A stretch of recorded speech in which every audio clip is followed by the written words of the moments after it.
So you mentioned that God and Prophet has given education or knowledge as a one unit. But so on what ground was it divided into religious and secular education? As secular education. And one more thing I want to is science a part of Islam? Because Islam is a revealed knowledge, and science we collect information, causes and reasoning for it. So can we consider it as a part of Islam, science? دیکھیے آپ کے پہلے سوال کا جواب یہ ہے کہ یہ دراصل مس انڈرسٹینڈنگس کا نتیجہ تھا کہ لوگوں نے علم کو دو خانوں میں تقسیم کر دیا. جہاں تک تقریب فہم کے لیے for the sake of understanding اس طرح کی تقسیم غلط نہیں ہے. جب ہم علم دین کہیں تو اس کا سینس کیا ہو؟ Revealed knowledge.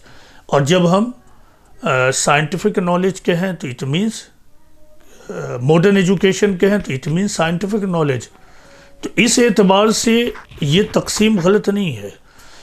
لیکن تقسیم یہ ہو کہ ایک نالج ریویلڈ نالج ہے، مذہب ہے، اور دوسرا نالج سائنس ہے، تو پھر اسے لینے کی ضرورت نہیں ہے. مذہبی نالج ہمارے لیے کافی ہے.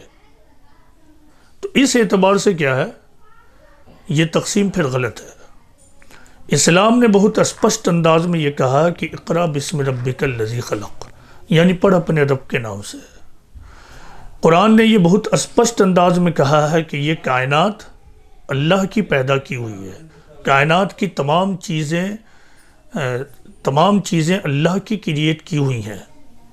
اور سائنس نام ہے study of nature and natural phenomena کا. تو آبویسلی جس چیز کو ماڈرن ایجوکیشن یعنی سائنٹیفک نالج کہا جاتا ہے، اسلام اس کے اگینسٹ نہیں ہے. مزید یہ کہ قرآن میں تو یہ کہا گیا ہے کہ انما یخشی اللہ من عبادہ العلماء، جو علم والے ہوں گے وہ اللہ سے سب سے زیادہ ڈریں گے، سب سے زیادہ ڈرنے والے ہوں گے. تو جتنا زیادہ علم اتنا زیادہ خوف، اتنا زیادہ خوف. تو یہ تمام علم اللہ ہی کا ہے. تو یہ مس انڈرسٹینڈنگ تھی جو لوگوں کو ہوئی بعد کے زمانے میں، اور انہوں نے علم کو دو خانوں میں تقسیم کر کے جنت اور جہنم کا بھی فیصلہ کر دیا. آپ کا یہ سوال کہ کیا science is a part of reveal knowledge, تو ایک اعتبار سے بالکل یہ بات درست ہے، کیونکہ خود ریویل نالج جہاں تک قرآن کا تعلق ہے تو قرآن میں یہ بار بار کہا گیا ہے کہ تم کائنات پر غور و فکر کرو. قرآن میں کائنات پر غور و فکر کرنے کے لیے جو حکم دیا گیا ہے، اس کی جڑ میں جو بات ہے وہ یہ کہ تاکہ تم اس دنیا کو سمجھ سکو، اور دوسری طرف تم اپنے خالق کو، کریٹر کو ڈسکور کر سکو.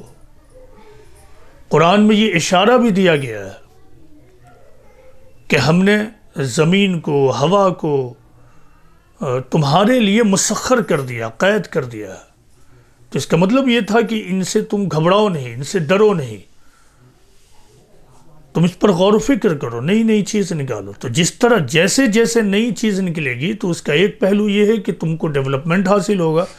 دوسرا پہلو کیا ہے کہ تم اپنے کریٹر کے تھینک فل ہوتے جاؤ گے. تو سائنس کو اور سائنٹیفک چیزوں کو یعنی کائنات کو قرآن میں سائنس آف گاڈ کہا گیا، یعنی خدا کی نشانیاں. بلکہ قرآن میں اس بات کا اعلان موجود ہے کہ سنوریہم آیاتنا فی الآفاق وفی انفسہم، اور سائنس انہی دو چیزوں کا نام ہے. آفاق یعنی یونیورس، اور انفس یعنی خود انسان کا جو اپنا وجود ہے. تو اللہ نے یہ کہا تھا کہ بہت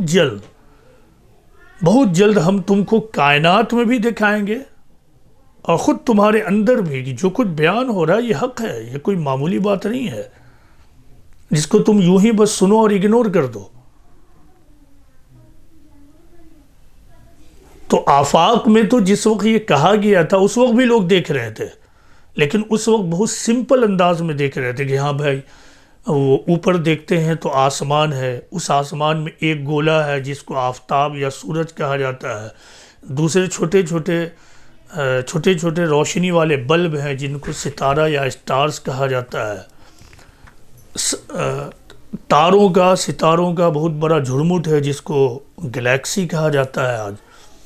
تو یہ سب کچھ پہلے بھی سمجھا جاتا تھا، دیکھا جاتا تھا، لیکن آج معلوم ہوا کہ جتنی چیزیں دکھ رہی ہیں بس اتنی ہی نہیں ہیں. جتنے گولے آسمان میں دکھ رہے ہیں بس اتنے ہی گولے نہیں ہیں جی. اور پھر ان کی حقیقت بھی بس اتنی ہی نہیں ہے. جو ہمیں دکھ رہا ہے اس سے کہیں زیادہ چیزیں، اور وہ اتنی چیزیں ہیں کہ ہم ان کو پورا سمجھ میں نہیں سکتے ہیں. تو اس اعتبار سے science is a part of Islam.